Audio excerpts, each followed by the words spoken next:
Hey everyone, and welcome to today's Program Yourself Thin podcast. Today we're talking about all or nothing mindset is the worst mindset that you can have when it comes to losing weight. Because if you really think about it, more often than not, you're nothing or all, meaning you're probably more nothing than all. And that's not going to get the job done. What you want to be instead is all or something. Listen, of course, sometimes in life, everything's kind of working out for you and you can be perfect with whatever you want to do. You can follow your plan perfect. You can track your calories. You can exercise as much as you want. You can do all that stuff. But a lot of times, life is not going to be going perfectly. You're going to be struggling with work, relationships, health, all sorts of issues are going to show up. And it is how you manage those situations that's going to have the biggest impact on your weight. So it's important that when those challenging times of life come, you don't just stop doing all your weight loss things. You stay focused on them in some capacity. What that means is you have to change your mindset. Sometimes you can do everything perfect, and sometimes you can just do the bare minimum. But as long as you're doing something, you're going to move in the direction you want to go in. The all or nothing mindset is absolutely devastating because what happens is you do everything perfect for a little bit of time, and then you do absolutely nothing. Then you do everything perfect for a little bit of time, then you do absolutely nothing. And it's going back and forth between these two that's keeping you stuck. We need to consistently move in the right direction. Sometimes we move quickly, sometimes we move slowly. And it's the times when you're moving slowly in the right direction because you're doing at least the bare minimum that changes everything. And it is a completely different way to approach your weight loss than you've probably been doing if you've been using a lot of diets in the past. So stop thinking all or nothing and start thinking all or something, and always do something that is moving you towards your goal, no matter how small. If anyone has any questions, feel free to ask them and we will get into them. Should I miss anything? All right. Yeah, here we are. Thursday. I'm ready for Friday. Feels like a Friday already almost to me. So I hope everyone's having a nice week. Here we are. V says, I like that all or something. Yeah, the all or something thing is pretty good. And that again is something I came up with.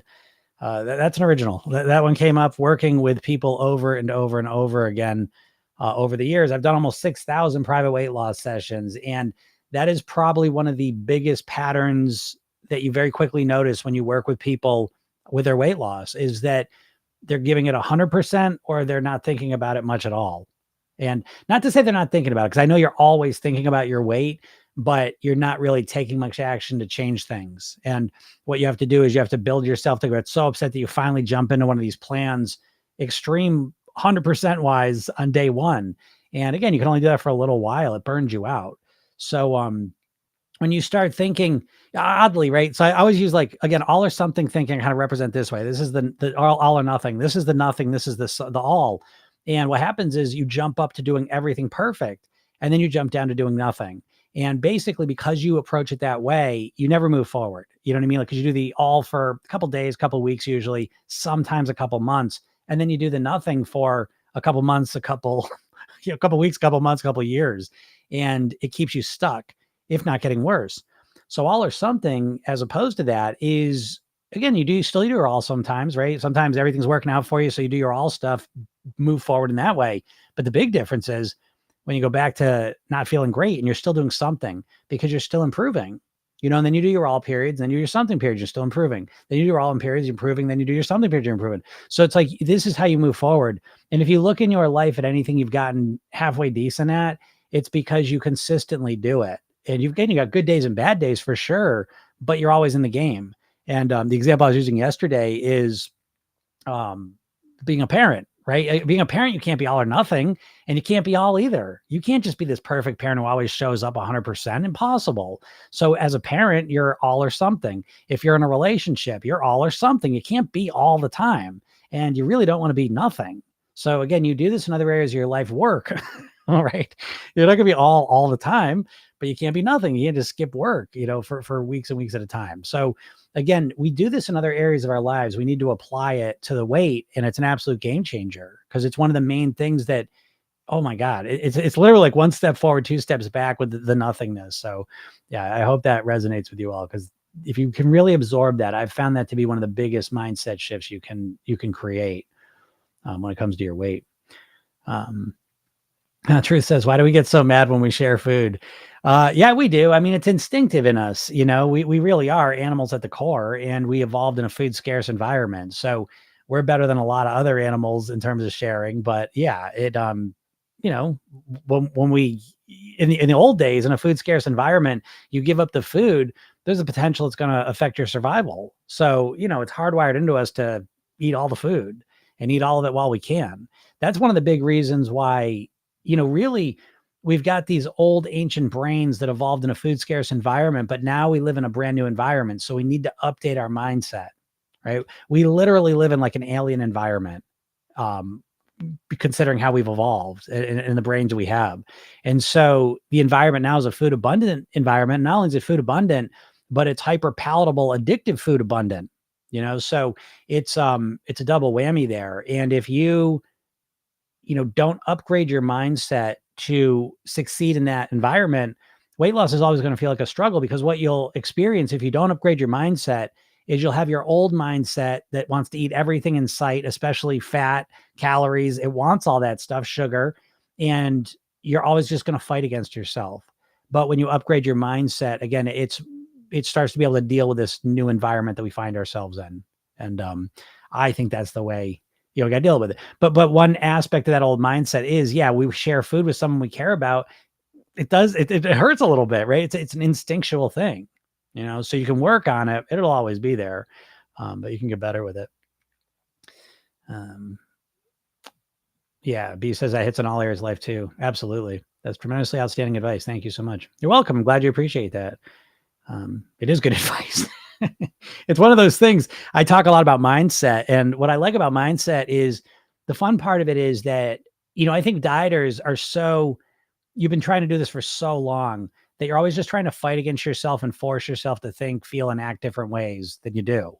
And so I find the best way to create change is to take a step back and look at things from a different angle and start to realize that a lot of your struggles and challenges are because of the way that you think about weight loss. You've been programmed, conditioned, brainwashed by the diet industry to think about weight loss in a very specific way that doesn't work. And one of those examples is all or nothing thinking. That's just one example out of many. And so instead of trying to do that and fighting against yourself to be all the time, which is impossible, again, we want to change how we think about it. And once we change how we think about it, we start to set ourselves up for success, because that new thought and idea of all or something is much more in line with how we are as humans. We just can't be all. It's impossible. And the diet's got you so fixated on the short-term weight loss piece that it seems like a possibility there. And it is. You can absolutely micromanage and control and fight against yourself for a couple of weeks, sometimes a couple of months. But long-term, you can't. And this is why it's estimated 95, I've seen 85 to 95% of people that lose weight on a diet put it back on. And I think it's exactly because of this reason, because the way you're losing weight is you're fighting against yourself. And you can only do that temporarily. To get long-term weight mastery results, to live as a thin, healthy person for the rest of your life, requires a mindset shift, an upgrade, so that you start thinking like a thin and healthy person, which means you're not fighting against yourself. And the example I like to use just to prove what it feels like so you can see it is, if you're a non-smoker, you're a non-smoker not because you're fighting cravings all day. You're a non-smoker because the way you think about cigarettes, you don't have any cravings. So you don't need, you as a non-smoker, if you're a non-smoker, you're not relying on willpower to not smoke cigarettes. You're relying on your mindset, the way you think about cigarettes. And so, I let this sink in, because this is so profound to me, because what you're doing as a dieter is you're trying to just fight against yourself, but it's because your mindset is broken when it comes to thinking about food and your weight. So anyways, when we go to work on the mindset, I think it's a much easier and long-lasting a strategy to change your weight long-term. So I'm glad it helps. What's up, Teresa? Good afternoon to you. Truth says, thank you. You're welcome. I like that name. What's up, Jody? Oh, trying out Instagram today. Cool, good. I missed you on the call yesterday, but glad to see you there. Yeah, Instagram. The one thing nice about Instagram is the sound's better, and I'm a big sound guy, so I try to make the TikTok. I try to make it sound as good as possible. I got this kind of relatively fancy microphone. It's kind of a nice microphone, I gotta say, for a phone camera, but it's nothing compared to this one, the Michael Jackson microphone. They always promote that in the thing that he used this to record in the studio. So I love this microphone. But anyways, yeah. So that's Instagram. And for any of you on TikTok, go check me out on Instagram, because who knows what's going to happen with TikTok if it gets blown off the map. I'm still on Instagram, YouTube, Facebook, but I think Instagram's probably the best one. And I do this every day, live every day. Usually noon. This week's been a little bit later, but that's okay. So usually between noon and 12:30 or so. Oh yeah, Jody says like night and day from TikTok. Yeah, it is. It just is. It's a way better. It's I'd say visual is pretty fine, but oh, what are you saying, Danielle? Your podcasts are not going through. Just FYI, that's interesting. What do you mean by that, Danielle? What do you mean they're not going through? Have you mean they're not updated in the last couple of days? I got to talk to the person who does that for me and make sure they get back on that. G says, the only way I've been able to keep myself in a calorie deficit is intermittent fasting. Well, yeah, but that's because, the only way, when people say to me, the only way I've been able to lose weight, right, which is the same thing as the only way I've been able to keep myself in a calorie deficit is intermittent fasting. I don't disagree with that. I don't disagree that that's the only way you've been able to, but that doesn't mean that that's the only way that you're able to, if you get what I mean. So what we need to do is kind of broaden your perspective. There are a lot of ways to contribute to reducing your calorie intake.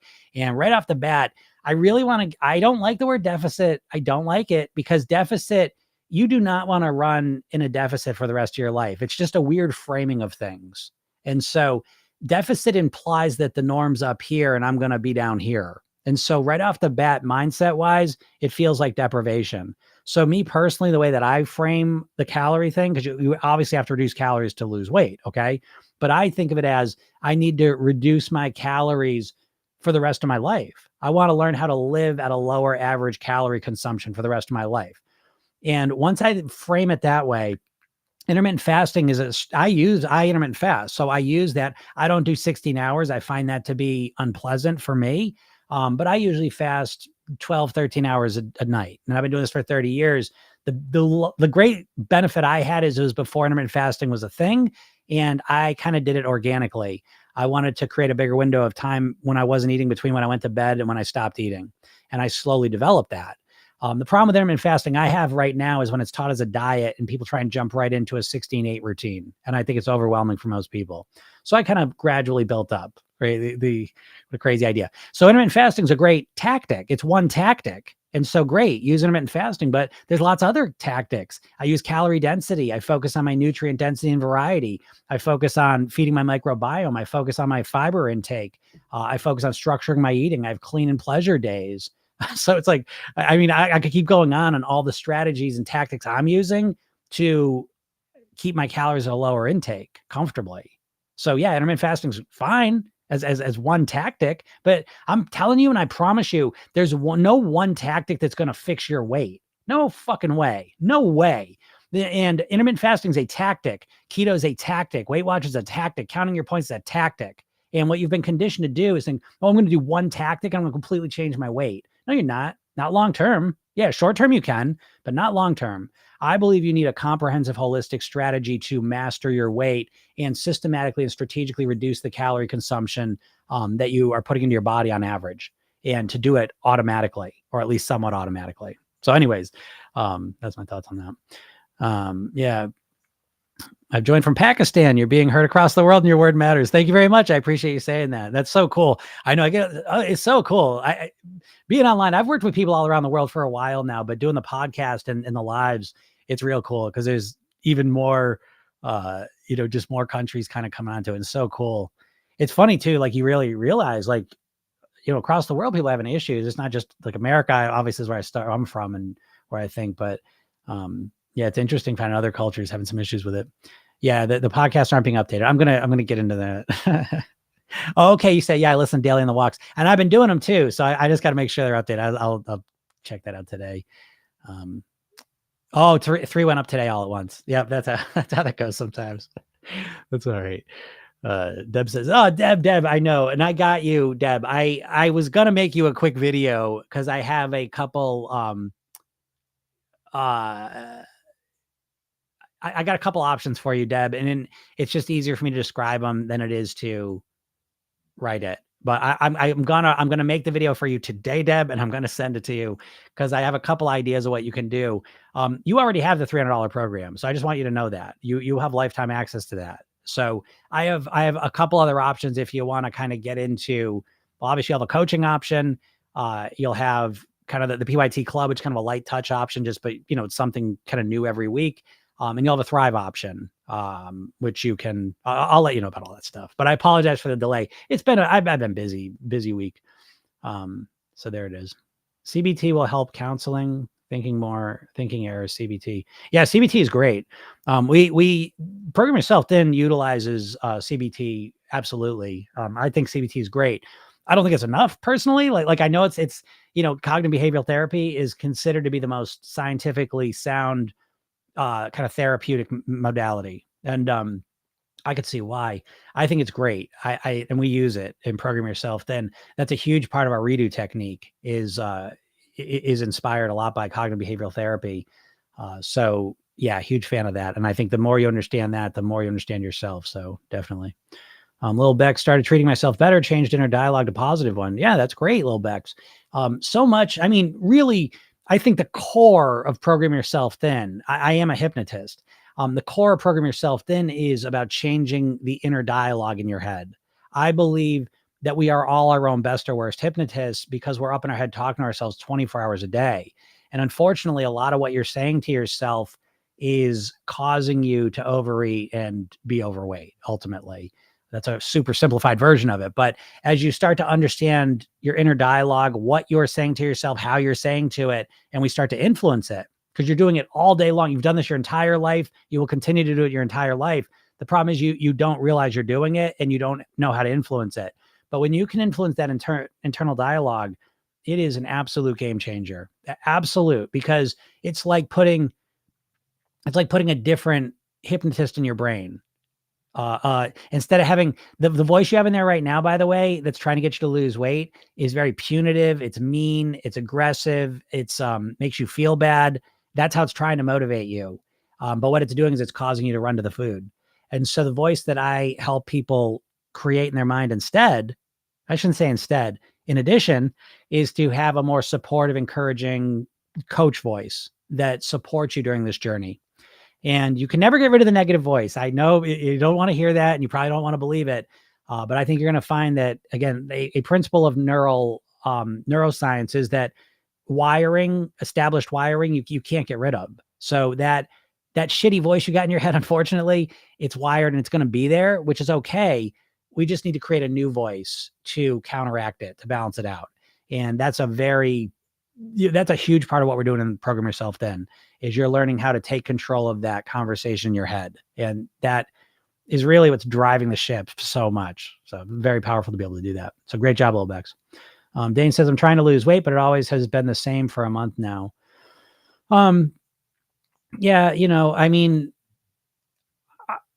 I could go in a bunch of different directions with this, but I'm gonna pick the semantical one because I like to do that. And I know no one likes to hear that, but I got to do it because first off, we really want to be careful of the word try, because when I say I'm trying to lose weight, but it always has been the same for a month now, I'm seeing lots of red flags mentally in your mind, the way you're thinking about this. First of all, if you try to do something, it presupposes failure, right? So if I walk in the house and I tried closing the garage door, is that door open or closed? Well, it's open. I tried and I wasn't able to.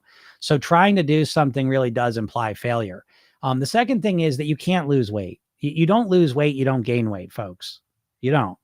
Okay. What you do is you eat, you consume more calories, you consume less calories. And through time and, the processes that you have no control over, your weight either goes up or down. And this is really important. I'm not just being, a nitpicky dipshit here. Being real specific with your language is so important to your subconscious mind. Your subconscious mind is extremely literal. And so you have to speak literally. The more clearly you speak to your subconscious mind, the better results you're going to get. And so what I would say, Dane, is I would say, no, none of the trying to lose weight, that means nothing to your subconscious mind. What I would say is I've reduced my calories somehow, or I've attempted to, and I haven't been successful. You see what I mean? Like once you start focusing on the eating, it becomes much clearer because you say, I'm trying to lose weight. Well, what does that mean? That means you're thinking about a lot. That means you're trying to eat better, but you're not. You see, we need to be clear. I want to eat better. I want to consume less calories, but I've been unable to do it. Well, great. That's a lot more specific. You see, now we got somewhere to go. I'm trying to lose weight. Well, join the club. Everyone's trying to lose weight. That doesn't mean anything. Maybe you're not motivated. Maybe you're not doing the right stuff. But, there's a million things you're doing wrong probably. But we need to get crystal clear. And what's controlling your weight is the calories you're consuming on average.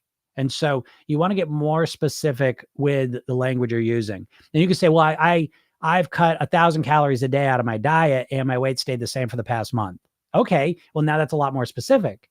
Have you consistently cut 1,000 calories? Is that accurate, do you believe? Yes, it's absolutely accurate. I tracked every little thing. I'm 1,000 calories deficit and it hasn't changed in a month.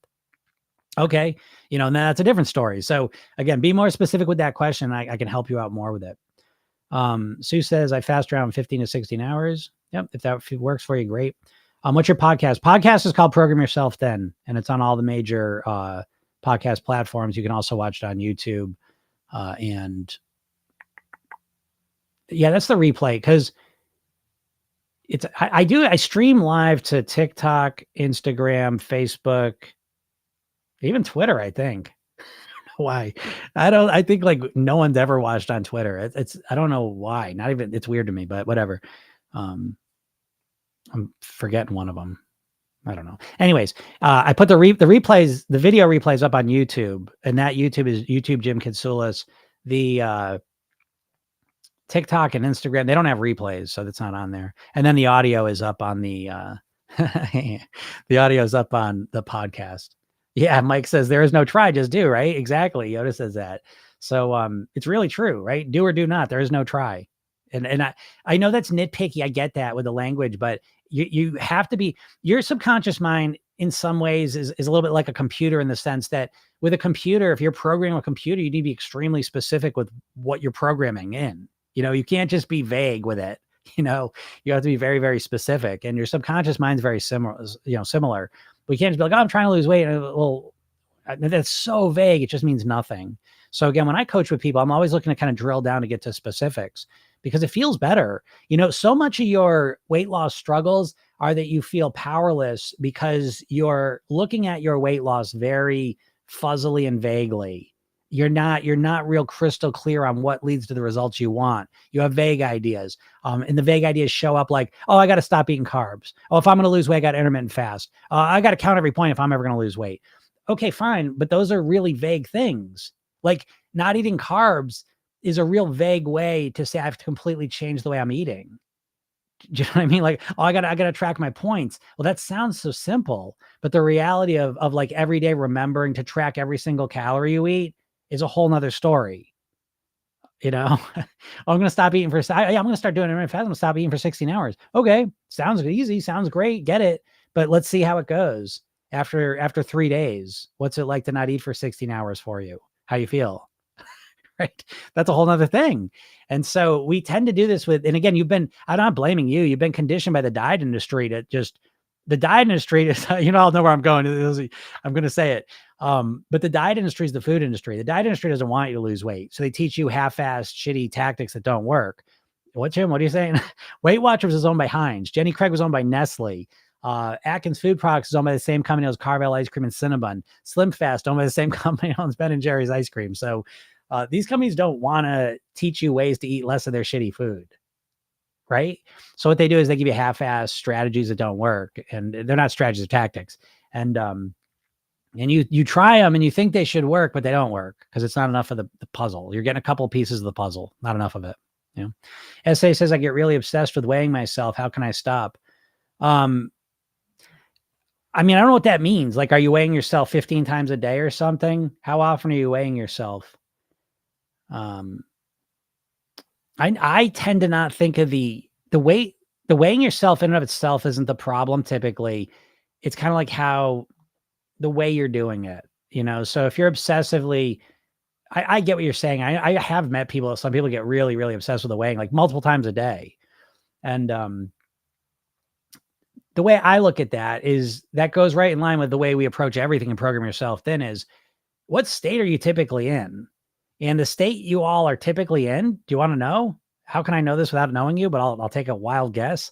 The state you're typically in is one that's steeped in anxiety, stress, tension, frustration, anger, sadness, loneliness, stress, though.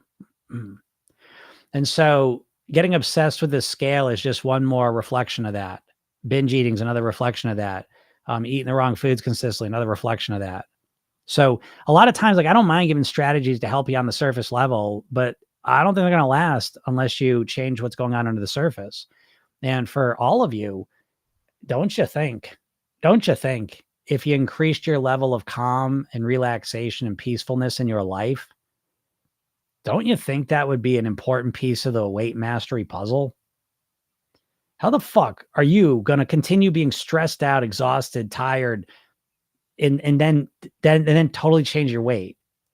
Don't you think those states of being might have something to do with how you're eating consistently and your ability to influence your eating? This part of this, I got to tell you, maybe it's because I've been doing this for so long and I just live in a different world, but what do you all think? Do you just think that you can just be the same and then you're just going to eat different though? That's what you're going to do? I don't get that way of thinking. I really don't. I feel like a big part of you mastering your weight, if you have any chance in hell, is you would have to learn and train yourself and practice being more relaxed, calm, and peaceful. It's a completely different foundation to live out of. And if you remain and continue to be stressed out, exhausted, tired, frustrated at the end of your rope, like how can you be that way and master your weight? Because not only is this where you're starting from typically, I mean, when you start a diet, you're usually at your weakest points, physically, mentally, and emotionally. And then what do you do with a diet? You start it off 100%. Everyone starts their diet off 100%. So where we are Thursday. So, you're either on your diet now or you're going to, pig out for the next 4 days in anticipation of starting your diet on Monday. And so what the fuck do you think is going to happen Monday? What do you think is going to happen Monday that's different than any past Monday? Because what do you want to do? You're going to start a keto plan? You're going to intermittent fast on Monday? You're going to stop eating sugar or carbs on Monday? And then what? You think you're just going to do it from then on? Why? I'm not trying to be a dick, but it's like, what? I don't get it, and I'll tell you, the entire weight loss industry is built on the false hope syndrome, where they try and just get you all fired up and excited. So you buy a program and think you're going to start it. And then you do, and you do it for a couple of days or maybe weeks. And then what do? Where does every program end? With you going back to doing what you always do? Nothing changed long-term. Nothing lasted long-term. It's all or nothing. Not to be a negative Nancy, but Jesus, I can't sit here and not point out the main things that everyone's dealing with. No one fucking talks about. Makes me nuts. It makes me think I'm the crazy one. How can, the weight loss industry is a $65 billion a year industry. You listening to me are a smart, intelligent, successful person in areas of your life. And yet here you are decades into trying to lose weight and you don't know anything about how to lose weight. Not really. Just because you think you got to do keto or intermittent fasting to lose weight doesn't mean you know how to lose weight. That's one of the biggest bullshits you're telling yourself that's messing you up, to be honest. Jody says, before your program, I blame myself. No, beat the shit out of myself and willpower, which didn't work. Yeah. That's pretty much what everyone in my program does, because we're all overthinkers. We're all kind of on the perfectionist scale, all overachievers. And it's like, when you bring that into weight loss, the way you succeed in other areas of your life is not the way you succeed with weight a lot of times. Now, I can't say if that's true or not for you, but I can have you figured out for yourself. Do you weigh what you want? Do you? Do you weigh what you want? How long have you wanted to change your weight and how long has it not happened? If you're talking like, I wanted to change it for 10 years, 20 years, 30 years, 5 years. Well, what do you think you need to change? Do you think you just, Jim, and I know what I got to do. I know what I got to do. I got to cut the carbs out. I just got to totally change my eating and completely change my lifestyle and just totally act like a different person. That's all. Just got to do it though. Just got to do it. It's like, it's it's childlike thinking. It's the childlike thinking. Let's talk about that for a second. I was working on, I know I talk about this, but I'm working on the programming self-taught method. It's the best one. You guys are going to love it. I've been doing this training it's been a couple months now live, and it's gotten so much better. I'm so excited. One part of the new training is talking about the voices in your head, the ego states you have. This comes out of transactional analysis. You've got a child voice, a parent voice, and an adult voice. And when it comes to your weight loss, you're locked into this child-parent dynamic where you have this child who's very childlike, wants to lose weight. Oh, it'd be great. It'd be fun. And as well, the childlike has got childlike strategies, childlike tactics, just like a child. I'm just going to magically eat great on Monday. Oh, Monday's going to come. Some Monday's going to come and I'm never going to eat a carb again. I'm going to stop eating sugar come Monday. Hey, little 7-year-old, you cute little 7-year-old, you're cute. You don't know the ways of the world. You don't know what it's like to be an adult child, you know? And so you go into it, your weight loss with this childlike naivete. And then you got the parent part of you though. And for most of us, the voice in our head, the parent voice in our head is a very negative one. You could have wonderful parents, but they're also the disciplinarians. And so you're trying to discipline yourself as well. And so you get this child like, I want to start on Monday and never eat a carb again. And then it doesn't work. And then this parent voice comes in. What's wrong with you? I knew you couldn't do it. Mean ass parent voice. The child just shrinks away. It's awful in there, isn't it? It's a tough place inside your head when it comes to weight loss. That's why I do this for free, because I do the podcast every day, because not only do I think what you're putting in your mouth consistently is going to be probably one of the biggest impactors of how long you live, but I think just as importantly, it's going to be the biggest impactor, or one of the biggest impacts on your quality of life while you're alive. And I find a lot of dieters trapped in this, to me, and I'm not going to sound dramatic, because I'm the one who's done over 6,000 private weight loss sessions. It sounds like a perpetual hell. It sounds like hell on earth. A lot of people with the weight, because they get so upset about it and they can't change it. And it's because they're locked in this parent-child dynamic with their weight. What I help people do is I help them create the adult voice, the supportive, encouraging, logical, enlightened adult voice. You've never learned how to do that. That's what I did for myself. I still got that shitty voice in my head too. I still got the childlike naivete. I still have that, but the adult runs the show now. That's the difference. The adult in me runs this show, runs what I'm eating, how I'm living. And so I get adult-like results. You're getting childlike results, you know? And a big part of why you keep getting no results is because you think like a child and then you berate yourself for that. So I get on here to try and show you the adult way of thinking about your weight, the adult way, the mature way. Don't get offended. Please don't, because this comes out of a place of love, but you're approaching your weight loss like a child, and a strict adult. You got a dumb tactic. Like, what is your plan to lose weight? I want you to take a second and think about what your plan to lose weight is. Really. And I want you to realize it's one fucking vague, big ass fantasy dream tactic. It's a Hail Mary. It's a Hail Mary that you think one day you're just going to do. Prove to me it's not. What's your plan? How are you going to lose weight? Lay it out for me. And I'll lay out my weight mastery pyramid. Oh my God, 3 levels. Thinking about your weight more than just calories in, calories out. Oh my God. Could there be anything else that affects your weight other than the calories going in your body? You tell me. Why don't you just make the right decisions then? You know, you never taught that stuff.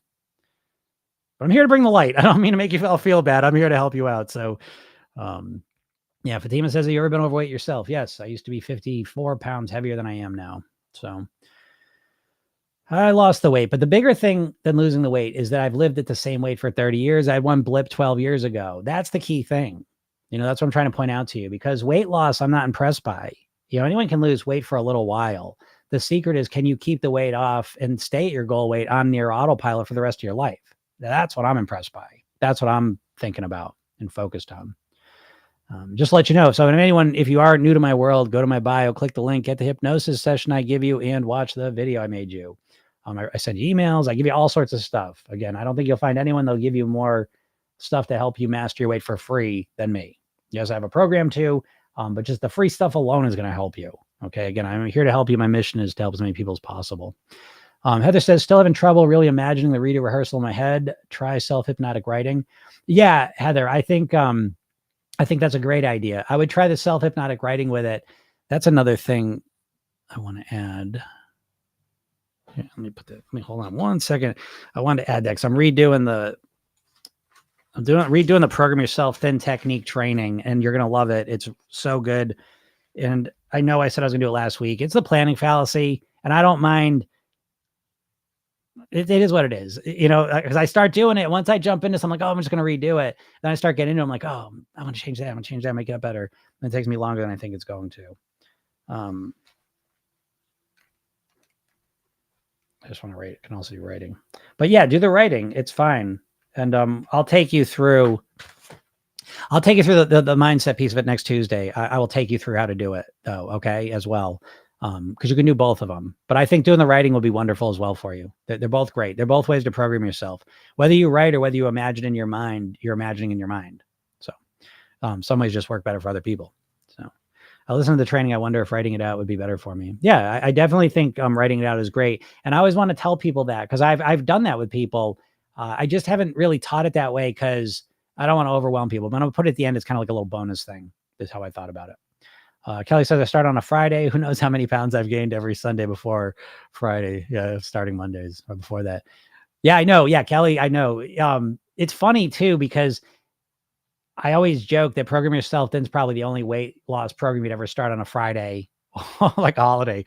And why? Why would you do that? And I think this is so insightful.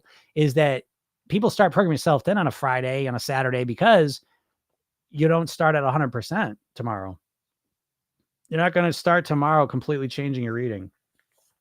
You're going to start tomorrow listening to a 5-minute hypnosis session, starting to work on your blueprint, starting to work on your worst eating habit, not changing everything all at once. And so this is such an important point. If you can really realize this, why do you think you don't want to start on a Friday? Why don't you want to start your weight loss plan on a Friday? It's not rocket science. This is not a trick question. Why do you think you don't want to start on Friday? Think about that. If you don't want to start on a Friday, it's because you don't want to do it. You hate dieting. You hate weight loss. You've been conditioned by the diet industry to associate pain to losing weight. What a crazy world, huh? Can you imagine subconsciously that you associate pain to losing weight at this point? They got you right where they want you. You're being manipulated. I know it's easy for you to see. You're probably a non-smoker if you're listening to me. It's easy for you to see the manipulation of cigarette companies with people and you hate it. But when it comes to the food, you got a warm, fuzzy spot for them. Well, that's what it feels like to be addicted anyways. So at least you have a little bit of empathy for people that are addicted. But yeah, you think of the food companies all warm and fuzzy, but they're the cigarette companies. Nabisco and RJR Reynolds are literally merged together, the same company. The parent company of Kraft is Philip Morris. So literally the cigarette companies went from the cigarettes to the food and they got you hooked on food cigarettes now, basically. Thanks, bro. Bro says, I love your lives. I love the realness and honesty. Well, you're welcome. Again, I do take a vow of no bullshit. And I honor that. Even when it's hard, I don't want to, I definitely don't want to make people feel, well, I do want to make people feel bad. I'd be lying if I said that's not true. Because when we feel bad, a lot of times what's maintaining your overweightness is denial of what the real cost and consequence of your consistent habitual behaviors is. You have to keep this big denial wall up or you'd freak out. And so I get that. And I think you freak out because the only way you think about losing weight is dieting, extreme diets. And so you're in a pickle. You're like, oh, I hate extreme diets. I hate being overweight. And you just bounce back and forth between two things you hate. And the only relief you get is the food you like to eat. And then you go back to bouncing. I hate this weight. I hate dieting. I hate weight. I hate this dieting. Oh, I got to eat something, and you get stuck in that. So you'd never believe it, but actually, eating well, taking control of your weight can actually be enjoyable right from the start. Day one, Program Yourself Thin, you're more fucking relaxed than you've ever been in your life. You're not relaxed. I know you're not relaxed. I'm trying to think. I have done this for 20 years professionally. Have I ever met a client who's nice and relaxed and calm, who struggles with their weight? It's hard. My brain's saying there must have been someone. It's not finding that person. But because, to be honest, what I'm saying here, and I always make this clear because I do not want to waste your time either, is that this approach I'm sharing with you is really not It's definitely not for everyone. I'm thinking it's not for most people, to be honest. This is really an approach that seems to resonate mostly with people that are overthinkers. And I have found, myself included, that us overthinkers are got tweaked up nervous systems. That overthinking, right? Maybe you're the overthinker who's really calm and relaxed. God bless you, but I'm not that way. I literally live a lifestyle based on managing my relaxation and my calm and my stress, my anxiety and tension. My whole life is built around that because it's so important to me. My whole life goes the way that goes. And when I don't manage it, I'm an absolute madman, eating, drinking, just out of control. And when I do manage it, I'm a totally different version of myself, and that's what I see in my clients. So, again, I don't sit here. This approach, like I'll tell you who this approach is not for, which is most people. If you just want fast results, that's not what I'm talking about. I don't give a fuck about your fast results. Take your fast results, stick them in a pipe and smoke them. I don't give a shit.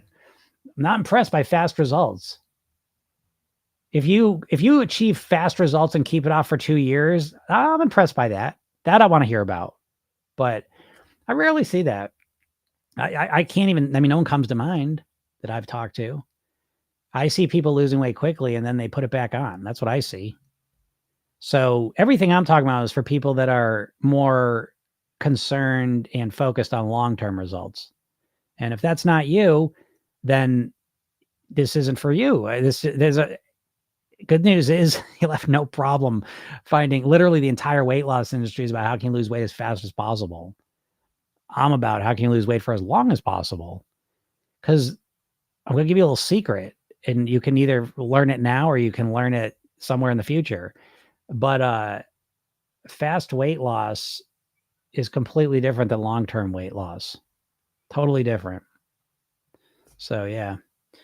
And we talk about deeper things, that's why, again, if you're not an overthinker, if you don't consider yourself an overthinker, I would suggest not. You can listen to me, I guess, you know what I mean? But definitely I do not get my program. Like, just being honest. But if you're an overthinker, this program's custom made for you because you're up in your head and you're literally overthinking yourself into being overweight. And you're doing it in a lot of different ways you don't even realize. So what I like to do, my brain just won't fucking stop. I meditate constantly. I live my whole life, like I said, is literally built around managing my stress and anxiety and tension. That being said, I'm constantly in my head, constantly, except for when I'm meditating is the only kind of relief I get from that. And so if you have a brain like that, what you're doing is you're chattering negative shit though. Cause I know I was like that. That voice in your head is always focusing on the problems, always trying to make you feel bad. You're trying to analyze the problem, figure it out. It makes you feel like shit. You're beating yourself up. You're hard on yourself. This is what you're doing constantly. And it's keeping you right stuck at being overweight. What you got to do is change that conversation in your head. We could call it a conversation. We could call it mental programming. Like think about the conversations you have in your head. It's the same shit every single day. If you ever get in an argument with like someone, like your partner or a parent or a sibling, you get the same fucking argument like for decades now. And you know it. The second it comes up, you know what you're going to say, you know what they're going to say, you know what you're going to say, right? That same thing's going on in your head in terms of weight. And it shows, what's wrong with me? How come I can't stick to a plan? Oh my God, no matter what I do, I can't lose weight. This never fucking works. I just want to lose the weight. I can't do it. And you got like these mantras. You've got these neural networks of mantras that you just keep lighting up and repeating. And you live in those mantras, and those mantras are controlling your weight. And so you need to change those mantras. You need to change the programming. You need to change the internal dialogue so that you start to think new things, feel new things, and behave in a new way. And so that's my take on it. Yeah, Kelly, the weekend's here after Gorge will start Monday. Yeah, the start Monday. I mean, it's just that's the classic, But the starting and people joke about it. I think I think people know like, oh, I put more weight on the weekends. In the anticipation of starting my diet on Monday than anything else. But it's fine. You can acknowledge that and you can realize that. But it's like, well, what's your alternative? Well, what are you going to do? You can realize it's stupid and it doesn't work, but until you have a real alternative solution to replace it with, you're going to keep repeating that same thing over and over. So, again, I give you the alternative and it's free. Go to my bio, click the link at the hypnosis session and watch the video I made for you, and read the emails, because I give you a different perspective, a different view of your weight. And I think at the very least, it'll be different.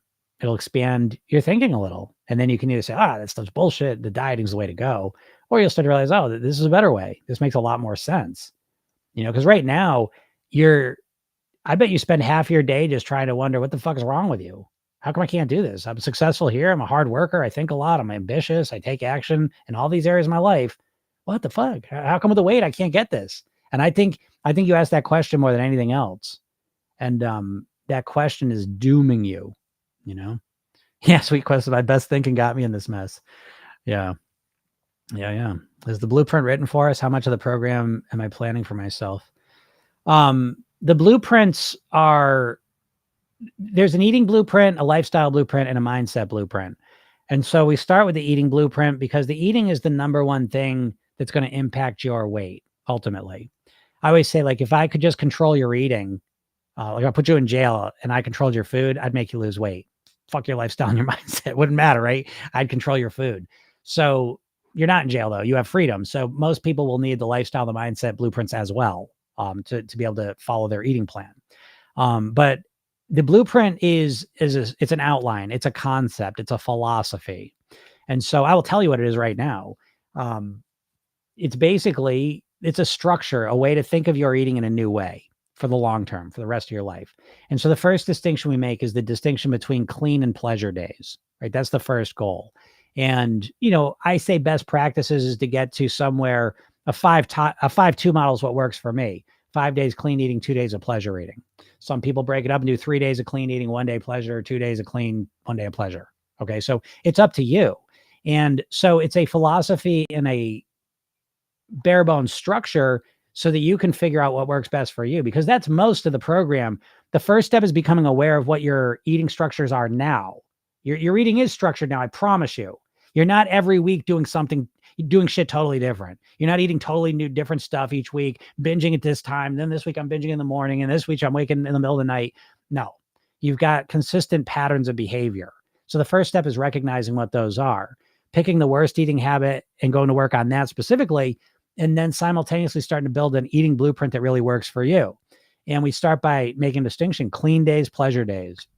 And again, we go into more detail with all that is, but real simple explanation is clean days are basically, again, it's up to you. What's your definition of clean? For me, my definition of clean is eating whole natural foods, getting as much nutrient density and variety into my body as I can, and excluding as much, especially sugar, flour, processed, ultra processed foods. I don't want to eat those. So that's my intention. Are all my clean days 100%? Absolutely not.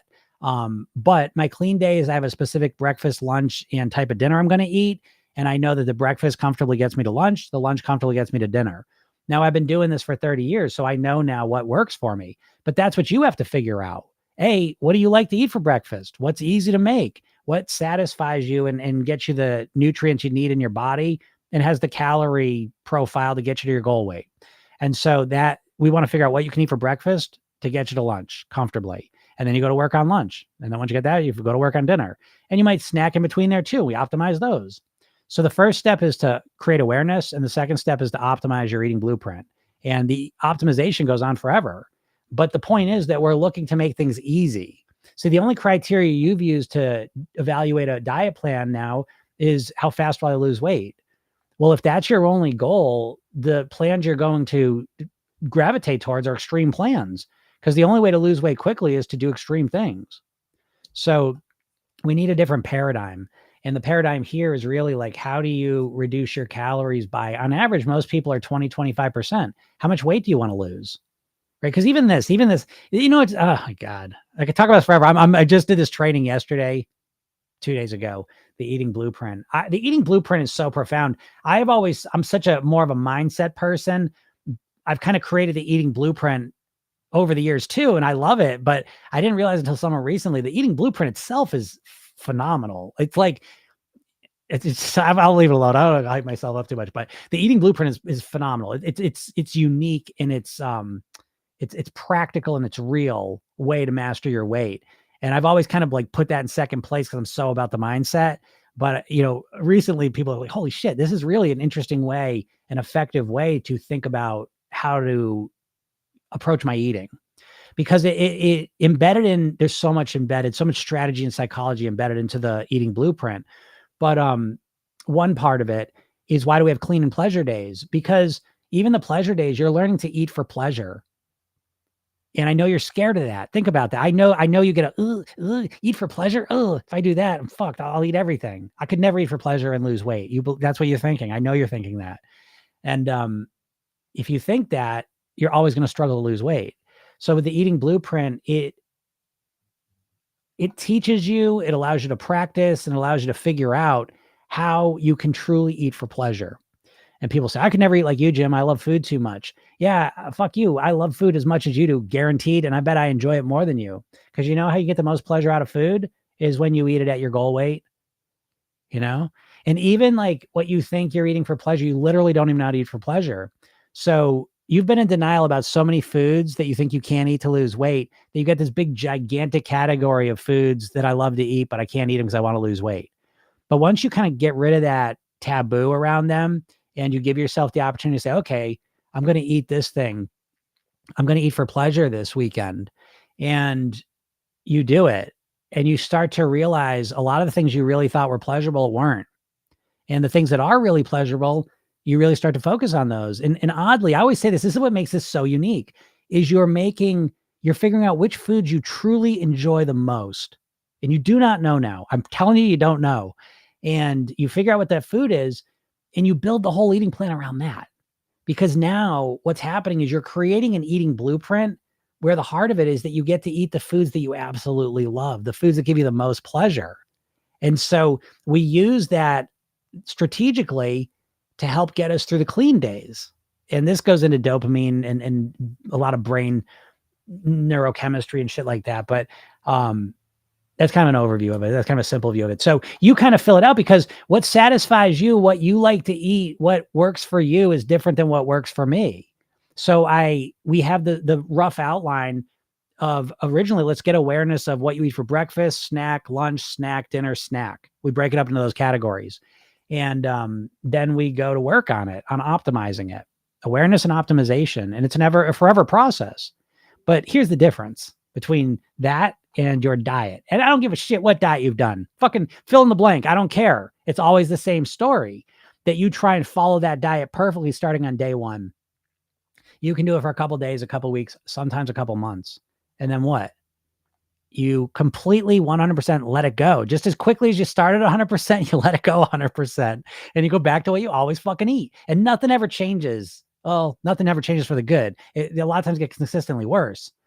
The difference here is that we're creating strategies and structures that are customized to you. I will give you an example.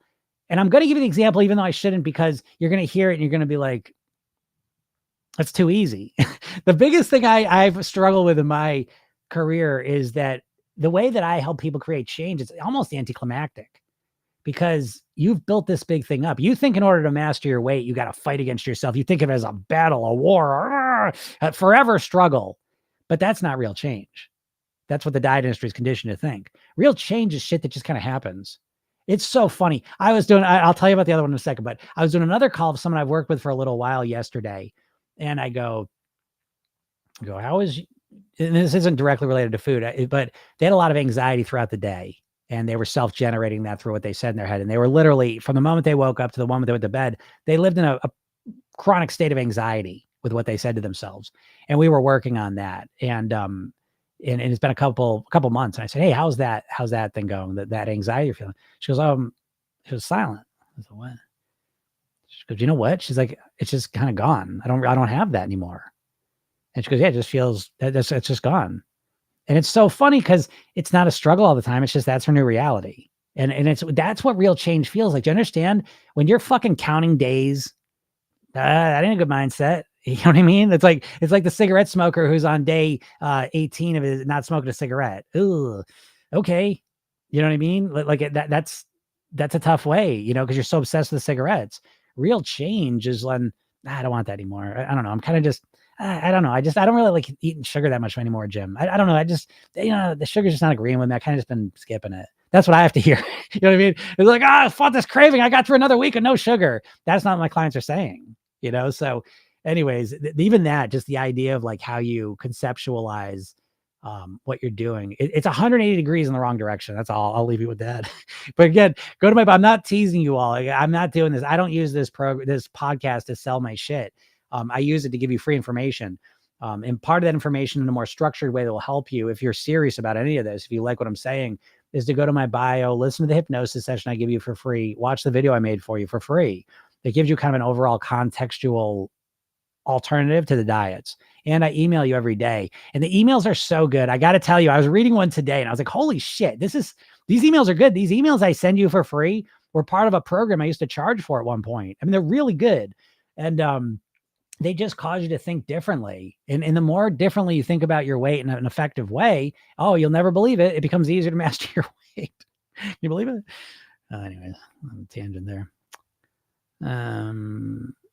TW says, Jim, you have changed the whole losing weight game for me. Found you about 1 month ago, and boy, can I tell things are happening. You rule. Thank you. I like that. I'll take a screenshot of that. I always love and I get that. I will tell you, that is the funny part too, that doing the podcast, especially doing the lives for a year and a half now, it's almost going on 2 years and we're closing in on it.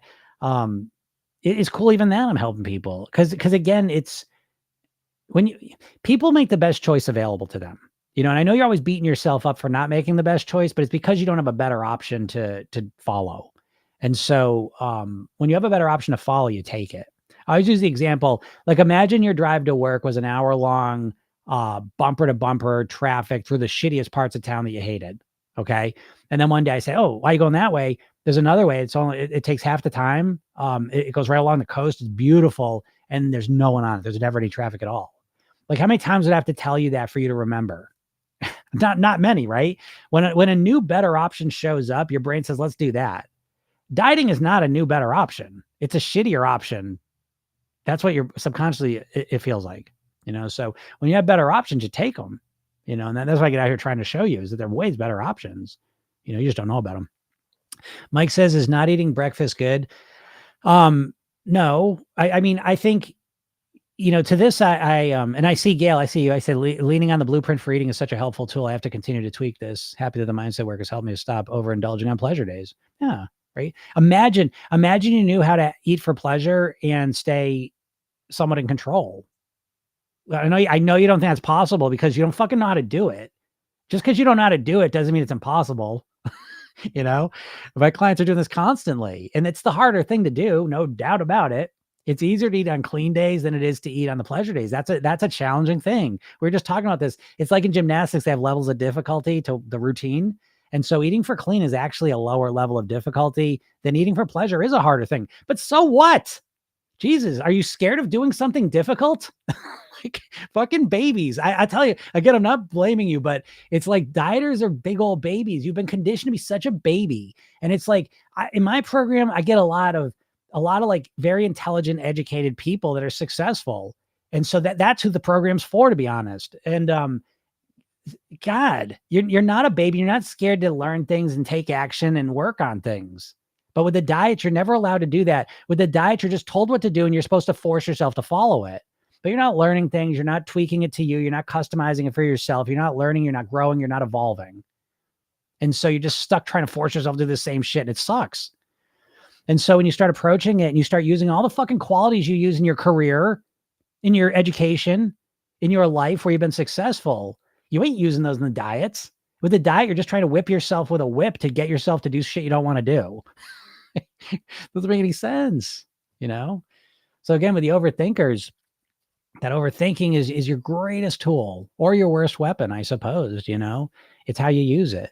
But it's like, you've got this overthinking brain, you get this sports car, this super computer, but you never learned how to use it. And on top of that, you've got all this shitty program installed into it. And you're like, oh, it's not working. And it sucks. Oh no, it's amazing. It's amazing. You just never learned how to use it. Once you learn how to use it, it was crazy. Same brain in my head, same brain in my head. I was 50 pounds heavier and now I'm at the same weight I've been at.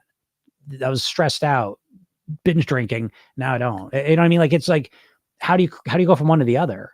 Well, I can tell you, it's not just that my behavior's fucking changed. You think my behavior just magically changed? You think, oh, it's all of a sudden I say, oh, now I'm going to do this?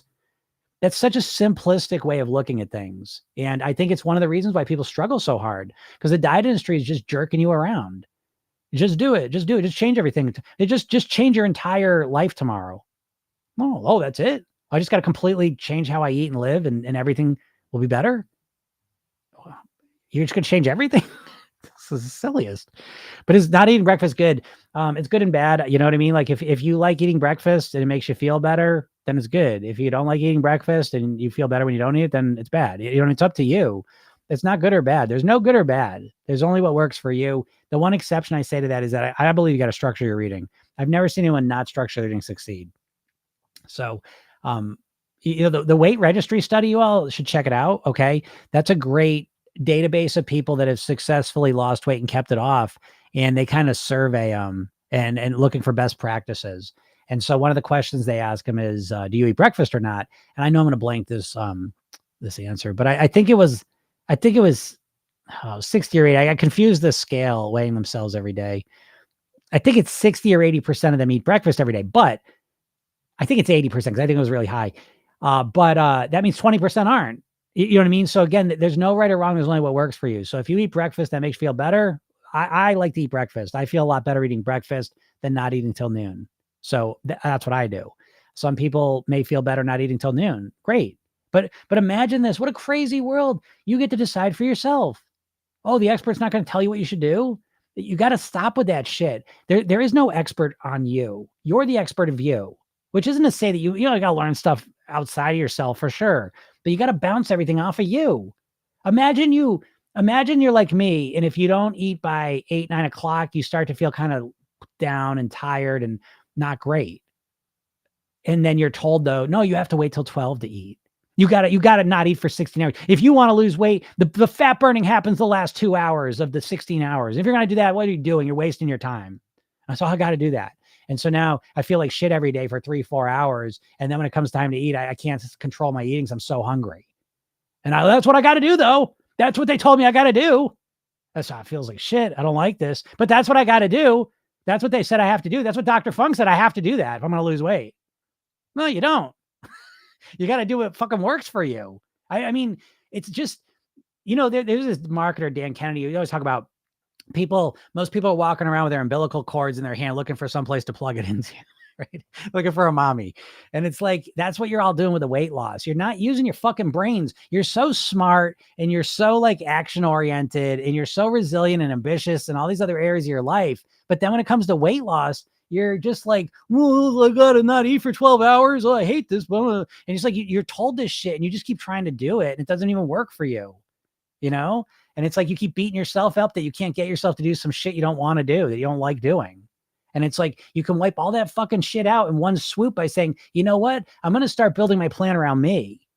I'm not just going to look at a plan and say, oh, how fast will I lose weight? I'm going to say, how do I feel doing this plan? Oh, I feel like total shit doing it. I'm going to look for something else. Maybe I'll take pieces of it. I take pieces of keto. The number one source of calories in this environment for America anyways is baked goods. So yeah, if you're going to master your weight, you're probably going to have some strategy how to deal with flour and sugar and baked goods. And so keto is just, again, a giant swing of the whack at it. Like, again, being in ketosis, are you kidding me? No society living in ketosis. They created keto for epileptics. That's what I mean though. Oh, what about carnivore? Carnivore? Look at your fucking teeth and gut, dude. You're not a lion. You're not a carnivore. Knock yourself out if you want to eat it because you fucking heard some musclehead on Instagram tell you should, or some person with 5% body fat tell you that's what you got to eat. And then try and force yourself to do it. Anyways, all right, enough's enough. Don says, I do 1 serving of tortilla chips in my big salad every day, Monday through Friday. I call it salad nachos. Yeah, that's wonderful, Don. I know I put like 5 croutons in my salad. It changes the whole vibe of it. So, but again, there's no rules, only what works for you, but you're all never doing that. You're all trying to fit it yourself. You're trying to fit a square peg into a round hole. You're trying to force yourself to do shit you do not want to do. Yeah, Don says all about finding what you love and can stick to. Exactly. Don loves pleasure days. I love pleasure days. TW says, been a one-man circus and on a roller coaster for about 10 years in regards to weight management. Now I started a completely new way of thinking. Yeah, super. That's what it takes. You've got to think differently in order to act differently, and you got to act differently in order to lose weight. So again, you can force yourself to act differently for a little while, but it's not going to last unless you change your mindset. How could it? If you don't believe that, let's talk about it. Salmon Gia. Jim, starting now with you. I have got much to lose, 5 kilogram, but you're so hard. I'm trying your program. Well, super. Yeah, my program's the shit. It's good because it's logical, it's rational, it's calm, it's relaxing. You ever associate those things with weight management? Probably not. Wouldn't it be helpful if you did? If you got 5 kilograms to lose, that's not that much. That's what you meant. Zook says, just sticking to the serving size of foods has helped with portion control. I now get full faster. Yeah, that's great. Yeah, our concepts of serving sizes is way off too. We're really intentionally conditioned to be confused and inaccurate when it comes to serving sizes. I don't follow a diet. I hike every day, eat less chicken, some veggies, more fruits, slowly but surely. Yeah, Mo, that sounds like a great strategy. Again, I know no one likes the slow and steady path. I understand that, but I believe it's kind of a rule that I've seen is that the slower it goes, the longer it lasts. Why not? You know, I just think that how do we deal with the slower it goes, right? Oh, slow. That's a kryptonite to your motivation. But the question I ask you is how long you want to keep the weight off for, right? And I know you want to keep it off forever. I know you're saying forever, but the strategy you're using to lose weight are unsustainable for you. And I don't know why you think they're ever going to be. I don't know why you think you're ever going to be on a keto plan for the rest of your life. You could be on a keto-ish plan. That seems fine. But this idea, you're all or nothing, black or white, thinking that you're never going to eat a carb again. Want to bet? Want to bet? You want to fucking bet you're not on your keto plan 2 years from now? Do you? Would you make a bet with me that you're going to be on your keto plan in 2 years? Are you going to be intermittent fasting in 2 years? Are you? Do you love it? Because I'm going to be on my plan. I'll be on my plan 50 years from now. Want to make that bet? I love my plan. It'll be optimized. It'll be even better by then, but I love my plan. I love it. I want to do it. I want to do it today. I want to do it tomorrow. I want to do it Saturday. I want to do it Sunday. I want to do it every day. I love it. Don't you think that gives me the advantage over you who fucking hates your plan? Don't you think that factors in at all? Does it not factor in at all because it's just purely willpower? Is that why? All it comes down to is willpower, Jim. You're full of shit. Doesn't matter if you like it or not. It just comes down to willpower and how much you can force yourself to do something you don't like. Oh, my bad. Didn't know that. My bad. I stand corrected. I mean to be snarky and a dipshit, but I try to point it out like in different ways because you're so engrossed in the diet mindset that you can't even realize how fucking silly it is. So please understand that I do this all out of caring for you. I'm not doing this just to be a dick. User 123 says, I've lost 23 kilograms, but lately I can't even control myself anymore. How about some motivation? Well, 23 kilograms. Congratulations. That's wonderful. I can't even control myself anymore. Well, I mean, tell me, folks, if any of this sounds familiar to you. You lost a bunch of weight, 20, 30, 40, 50 pounds, right? 10, 20, 30 kilos. And how'd you do it? How'd you do it? How'd you do it? User 123, what do we do to lose 23 kilos? I'd like to know how long it took you to lose the 23 kilos. I'm going to bet 6-7 months. How'd you do it? You intermittent fasted, you did keto, you did 1,200 calories a day, you tracked your calories, you did something strict.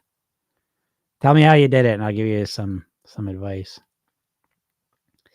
Erica, what's up? Shocks me 5 months in how junk I used to love isn't appealing to me at all anymore. Yeah, progress. So Erica's in the program. So think about what she just said. Shocks me. 5 months she's been doing this. How junk I used to love isn't appealing to me anymore. Isn't appealing to me at all anymore. Can you can we just take a second and think about this? Because this is a lot of the game right here. What you're doing as a dieter is your desire for these shitty foods is way up here.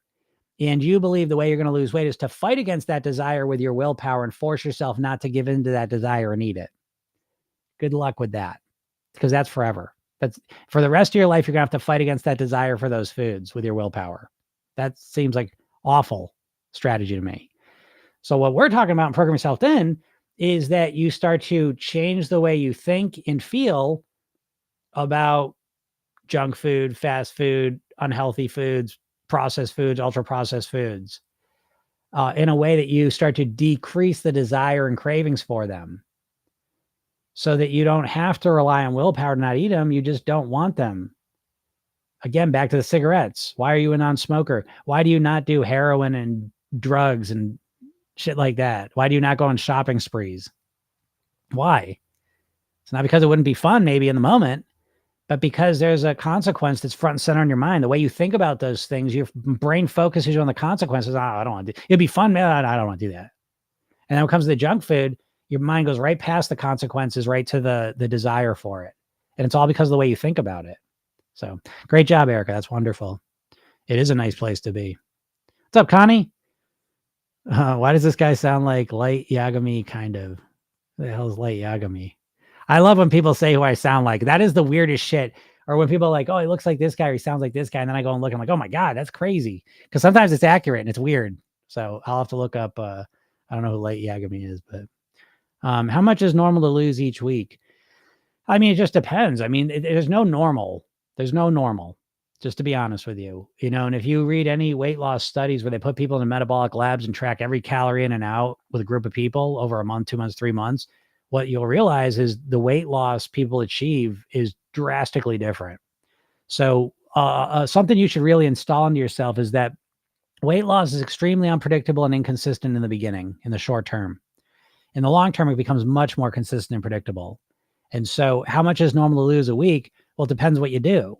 If you cut your calories down to 500 calories a day, it would probably be normal to lose 1, 2, 3 pounds a week, maybe. If you cut your calories down by 25%, maybe you'll lose half pound to 1.5 pounds a week, but it'll be easy. You'll be able to sustain it longer. So I'm less concerned with how much I can lose a week. And I'm also concerned with how easy was it for me to act this way so I could create the weight loss, you know? Jackie says, what are your thoughts on losing weight during menopause? I'm having a really hard time. Yeah, I get that. And, you know, it is a real challenge for some people. And there are real physical challenges, whether it be insulin resistance, type 2 diabetes, pre-diabetes, menopause, perimenopause, postmenopause, thyroid issues, hormone issues. There's a lot of factors that can impact your weight. So in those situations, I'm a big fan of really focusing on the lifestyle piece. I think that's essential when you have a physical thing you're working on. I think it's essential for everyone, but it's extra essential for people who have some physical challenge they're working with. And when I talk about lifestyle, restricted. When I talk about lifestyle in order of importance, specifically what I mean is getting the proper amount of sleep, proper hydration, relaxation, breathing, nourishment, movement, meditation, gratitude. And when you start to weave those into your life, you start to change yourself physically, you know, and mentally and emotionally as well. But a lot of times you'll kind of mitigate some of those physical challenges. And so, you know, the truth is you don't know how much is your menopause and how much is your lifestyle at this point, you know, unless you live a really clean lifestyle, but most people don't. And so that's the first thing is I want to know is how much is my lifestyle, how much is my menopause? Because my whole career has been basically helping women in some form, some stage of menopause lose weight. So you can still lose weight. It might go a little slower. It might feel a little harder, but you can still lose weight. So let's leave it there. I have a massive sweet tooth. How do I change my way to ease up on it? Yeah, well, when you got a sweet tooth, you know, okay. So I think it's changing the way you think about sugar, I think, is the foundational piece of getting the handle on a sweet tooth or sugar kind of overconsumption.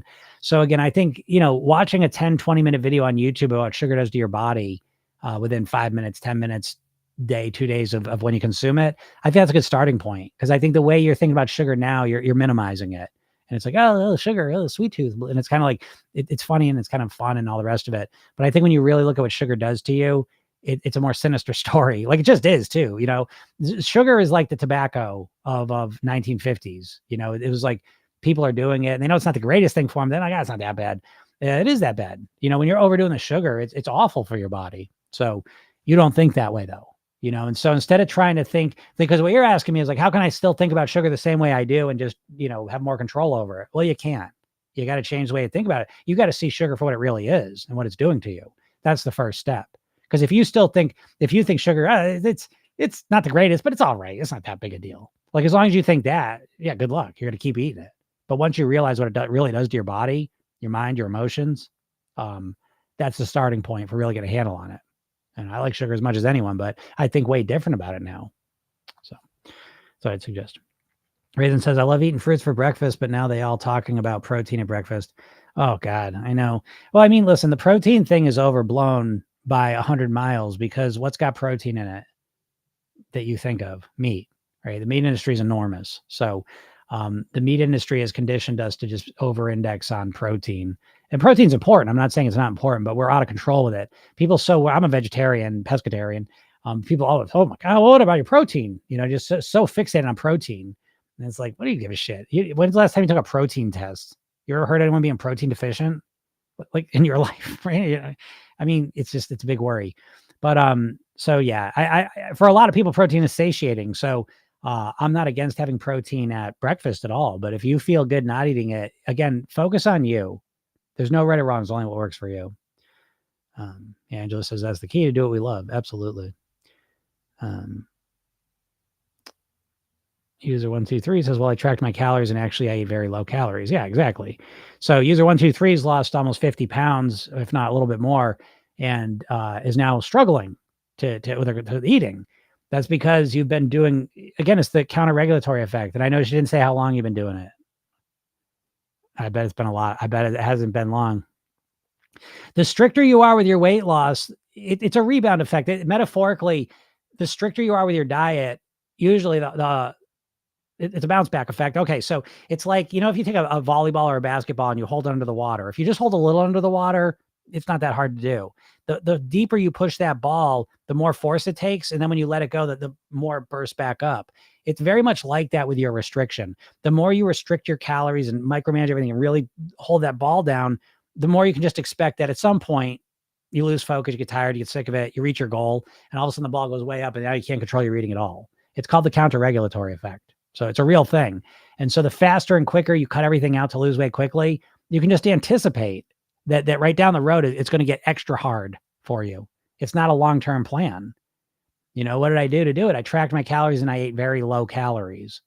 I bet. And I said this, I said track calories and eat low calories. I literally said that because there's about 5 ways people lose weight in the world, and you didn't say how long you did it for. I bet 60 pounds. Like I said, I bet 4, 5, 6 months, I bet, which means you were probably eating about 500 calories a day. I bet you were in that ballpark. Tell me if I'm right. Did you answer? I lost for 6 months. What'd I tell you? Right. So what I tell you, do I know or do I know? Okay. I'm not trying to brag, but this is what I do. Right. There's not too many people do what I do here. I know the mindset. And so, let's just think about this for a second. Let's unpack this a little, because I know y'all get seduced by the massive weight losses. Talk about going into a trance. I can put you all into a trance real fast by saying, you want to know how to lose 60 pounds in 3 months? I'm like, tell me how you do it. And your whole logical thinking goes out the window. But answer that question, user. What calorie, where were you keeping your calories at? I said 500. I want to see if I'm close. Because I ate very low calories. I want to know what that number means. Let me know. So 6 months, almost 55 pounds, 60 pounds, 10 pounds a month, 2.5 pounds a week. I'm thinking 500 to 700 calories a day. So anyways, if you did that, if you are in the 500 to 700 calories a day, it's like holding your breath. The most extreme version is just dry water fasting. Okay. And I make this point because weight loss can happen on a spectrum of speed and intensity. They coincide, right? The faster you want to lose weight, the more extreme thing you have to do. So the fastest weight loss possible is to drive fast. You don't eat anything, you don't drink anything, you exercise all the time, you take laxatives, and that's probably the fast weight loss you can achieve. But it's also least sustainable. You can't do that for too long, right? Did you answer that? I want to see. Oh, okay. 13 to 1400 calories? Really? Really? That's pretty dramatic weight loss for that. For that. It's hard for me to believe that, but okay, let's just say that. Regardless, calorie deficits are different people anyways.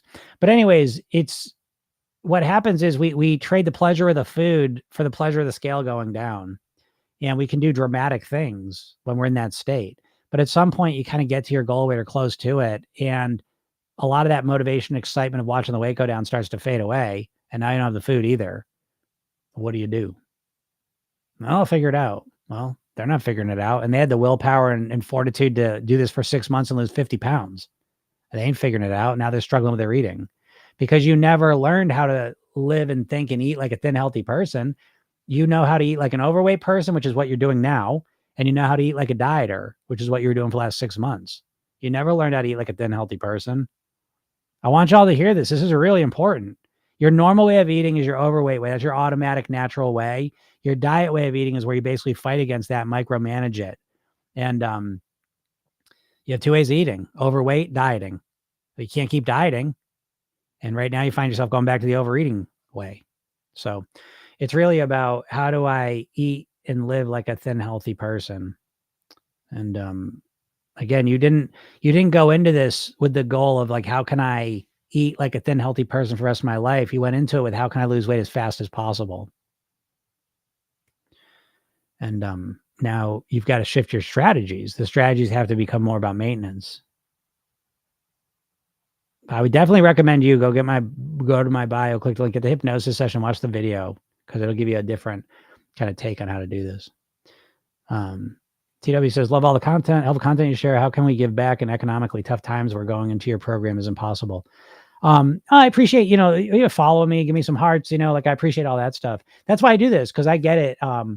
I know financial struggle for sure. And so I know the program isn't, not everyone's able to do it, but to that point, hey, I give you a lot of free stuff and I got a lot of free stuff coming. So there's that. And so, I'm not going to let finances get in the way of anyone. I will help you. That being said, I will also have I got a couple more program options coming. One's $20 a month, my PYT club, which you'll be able to do, that's an option. And then I might have another 1 or 2 options that are cheaper as well. But yeah, that's why I do this. And again, I know that I'm giving you a lot of stuff here that can help you. So if you listen to the podcast regularly, use the stuff I give you for free, that alone is going to help you.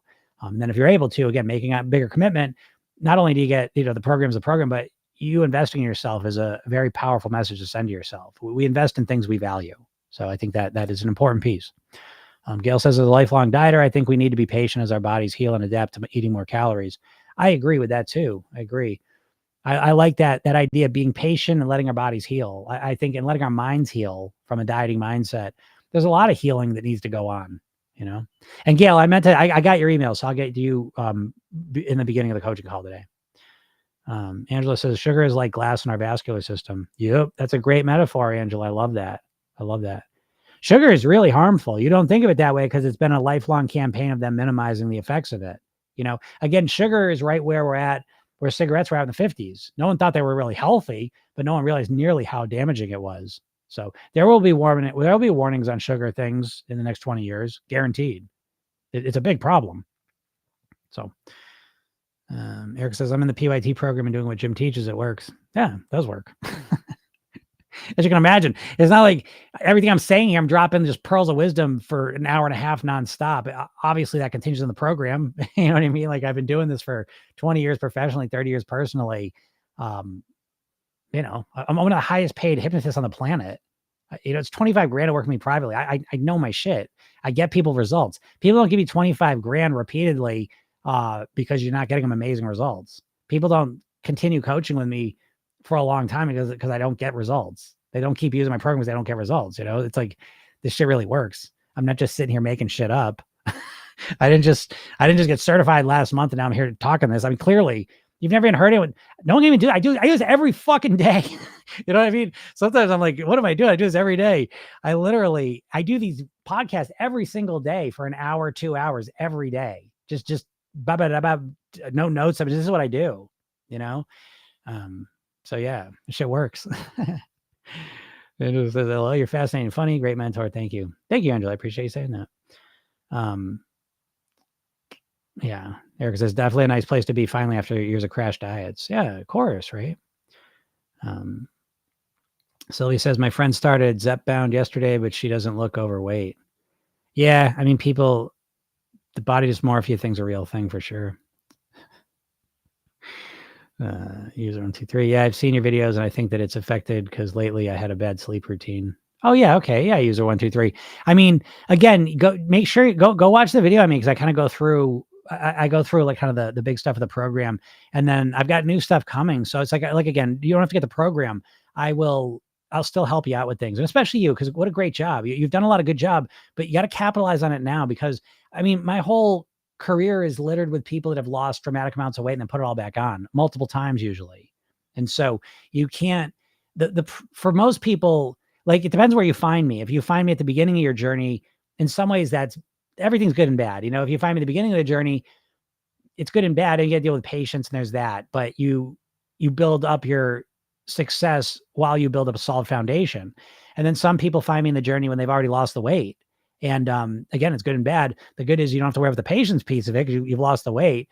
But the downside of it is that you've got to you'll probably put a couple pounds on and you'll have to stay calm and relaxed with it. But you're going to put a couple pounds on anyways, I bet. I'm not trying to be a jerk. It's like holding your breath. You can only hold your breath for so long and then your body takes over. And doing drastic shit to cut your calories. And again, I have a hard time believing you only cut your calories to 1200 even to achieve that type of weight loss, but everyone's different. So, you know, but regardless, I think that dieters always have to get to this point that the extreme things you did because you were so fixated on watching the scale go down, that motivation doesn't last once the scale gets close to your goal.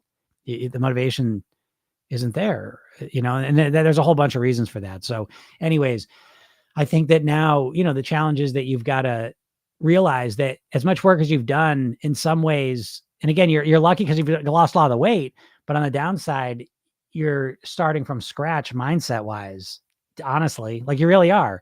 And I think that's a hard thing to wrap your head around. It shouldn't be, because who gives a shit? If you dedicate yourself to really like mastering your weight, you give yourself a year, 2 years to master your weight, you'll have that forever. I mean, I did this. I think the stars, I'm the luckiest guy on the planet. I swear to you. This shit all fell on my head when I was 19.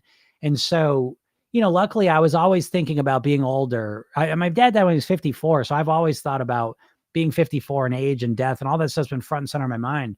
So even at 19, I was thinking long-term, but am I grateful that I did, you know what I mean? Cause I spent years like really figuring things out, but then I've been able to, I don't want to say coast. I mean, I'm obviously it's a central part of my life, but it's kind of like I laid the tracks down for a year or two.